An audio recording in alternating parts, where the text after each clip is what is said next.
อย่าหมดไฟกับตัวเอง ควรให้กำลังใจกับตัวเอง ควรฮักตัวเองให้หลายๆเพราะตัวเฮานี่แหละ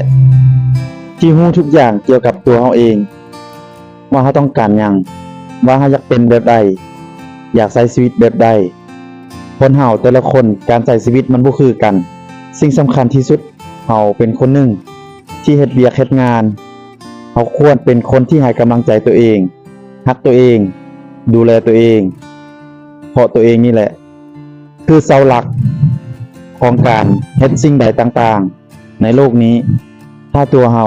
บ่มีความแข็งแรงบ่มีความอดทนบ่มีความทะเยอทะยานเฮาเฮ็ดหยังก็บ่ได้เฮาจงทนุถนอมตัวเองให้กำลังใจตัวเองบอกสิ่งดีๆให้กับตัวเองเพราะคนทำอิฐที่ได้ยินคือตัวเฮาเอง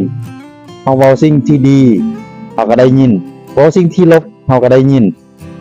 ตัวเฮาเป็นคนเว้าตัวเฮาเป็นคนได้ยินฉะนั้นแล้วอย่าเว้าสิ่งที่ลบๆให้กับตัวเองควรเว้าแต่สิ่งดีๆสิ่งที่มีพลังบวกให้กับตัวเองคนเฮาเกิดมาในชาตินี้ชาติเดียวเกิดมาเทื่อเดียวมีสิทธิ์เกิดก็มีสิทธิ์ตายบอกทุกคนเด้อจงใช้ชีวิตอย่างมีสติควรใช้ชีวิตให้คุ้มค่าอย่าเอากับการใช้ชีวิตเด็ดขาดเฮ็ดโลดให้ชีวิตไปไกลให้มีเงินชีวิตอยู่ได้ทุกมื้อนี้ก็เพราะเงินเท่านั้นข้อยบอกเลยบ่มีเงิน